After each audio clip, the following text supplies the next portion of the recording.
Trump takes the White House. Of division. And Americans consider moving to Canada.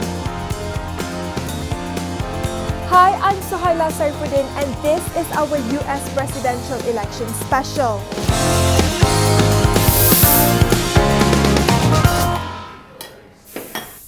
What a time to be alive! The provocative real estate mogul Donald Trump stunned the world, defeating heavily favoured Hillary Clinton in the race to the White House and sending the United States on a new uncertain path.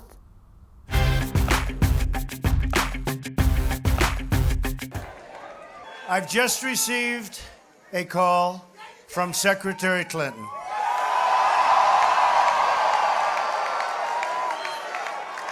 She congratulated us, it's about us, on our victory. And I congratulated her and her family on a very, very hard-fought campaign. I mean, she fought very hard. Now it's time for America to bind the wounds of division. Have to get together. To all Republicans and Democrats and independents across this nation, I say it is time for us to come together as one united people. It's time. During the two-year campaign, the 70-year-old Trump pledged to deport illegal immigrants, ban Muslims from the country, and tear up free trade deals. His message was embraced by a large section of America's white majority, who have grown increasingly disgruntled by the scope of social and economic change in the last 8 years under the first black president, Barack Obama.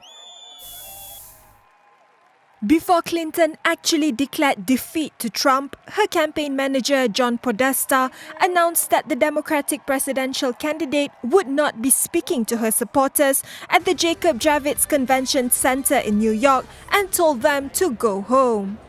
Listen to me. Everybody should head home. You should get some sleep. We'll have more to say tomorrow. I want you to know, I want every person in this hall to know, and I want every person across the country who supported Hillary to know that your voices and your enthusiasm means so much to her and to Tim and to all of us. We are so proud of you.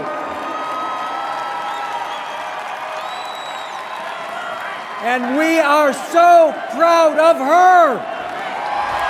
The supporters were visibly shocked and upset as Clinton had been widely assumed to be on course to enter the history books as the first woman to become president in America's 240-year existence. Or her fullest potential. After Trump was elected to be the next US president, some of his supporters took to the streets to celebrate and called for his defeated opponent to be jailed. 2017! Obama's last day, baby! He's got serious. Lock her up! Lock the up! Lock that crook up! Back the out! Because Hillary's lives matter! Hillary's lives matter! Lock her up! Lock that crooked up! Burn that!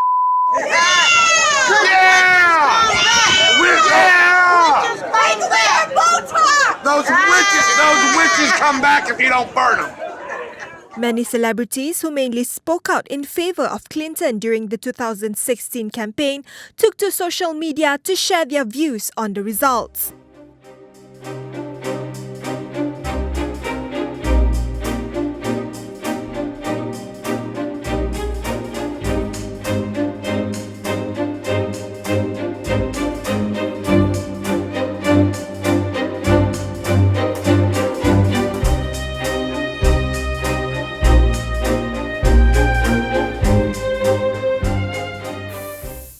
So it seems some Americans were not joking when they threatened to move to Canada if Trump becomes president. Canada's main immigration website appeared to suffer repeated outages as the Republican took the lead in several major states. Well, there's free healthcare, no guns, and of course, Justin Trudeau. Others were considering New Zealand. The New Zealand Now website, which deals with residency and student visas, had received 1,593 registrations from US citizens since November 1st, more than 50% of a typical month's registration in just 7 days. Back home, Prime Minister Datuk Seri Najib Tun Razak congratulated Trump on his victory, saying that American voters had chosen a president more focused on improving their interests and welfare. Kejayaan Donald Trump ni tidak ramai yang menjangkakan bahawa beliau telah menunjukkan bahawa apa yang dikehendaki oleh rakyat dan pengundi Amerika Syarikat ialah seorang presiden yang akan membangunkan ekonomi dan akan menyediakan pekerjaan yang memberi pendapatan ataupun ganjaran yang lebih baik ataupun high paying jobs. Inilah yang menjadi isu kritikal di kalangan pengundi daripada messaging yang lain. Jadi kalau nampaknya bila dia konsisten dengan messaging to make America great, to stronger economy and better jobs, sebagai seorang yang usahawan yang berjaya, seorang billionaire yang berjaya, maka mereka nak bagi peluang kepada seorang politician yang bukan konvensional. The result went against nearly all polls preceding election night as Trump beat Clinton in most of the key battleground states. Meanwhile, Minister in the Prime Minister's Department, Datuk Seri Dr. Wee Ka Siong, voiced concern over the fate of the Trans-Pacific Partnership Agreement, TPPA. Our first question is whether TPPA will still be continued. So that is, I mean, across the board, I checked with our colleagues, most of them think that, when Donald Trump made this commitment to do away with TPPA, this is of our concern. So since our parliament have already passed this, so we have to closely monitor the progress.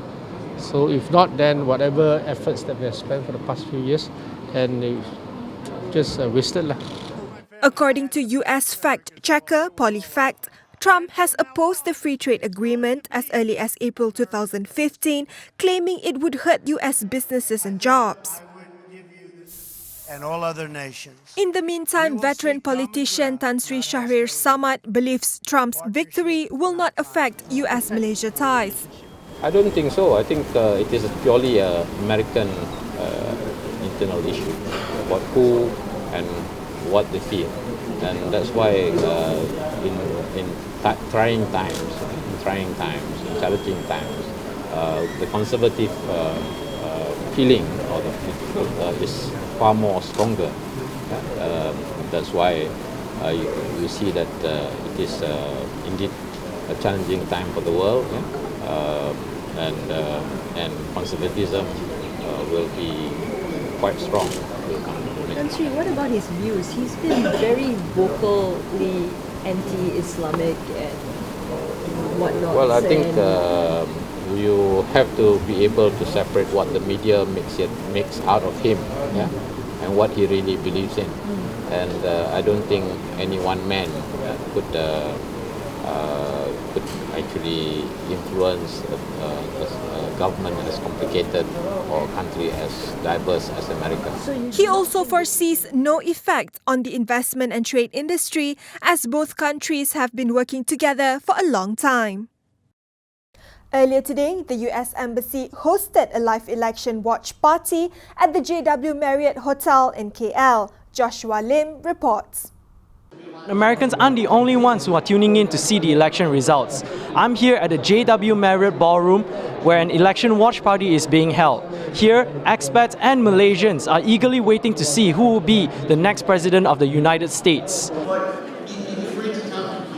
So I'm here hoping that Clinton is going to somehow pull through. Where I feel like is Trump, if he were to become president, with everything that he said in terms of bigotry, xenophobia, homophobia as well, I feel like he would bring us back 60 years, and that's not something that I really want for the United States at all. And I think that if Trump's elected, like that ASEAN-US relationship would be slightly strained. As he said, he would pull out TPP, and also a lot of further trade deals. Well, Trump wouldn't have been my first pick for a Republican nominee, but Clinton has certainly proved that she's probably not the best candidate either. So we picked the lesser of two evils, and we're just hoping he wins. Now, acting US Ambassador to Malaysia Edgar Kagan says the outcome of this presidential election may result in US foreign policy changes. But he's confident the importance of Malaysia will not change. There will undoubtedly be twists and turns in the relationship. There will undoubtedly be some changes that come as a result of the new team that takes office in Washington. But I think the underlying fundamentals are very unlikely to change. He added that it was too soon to tell on what would happen to the TPPA at this point in time.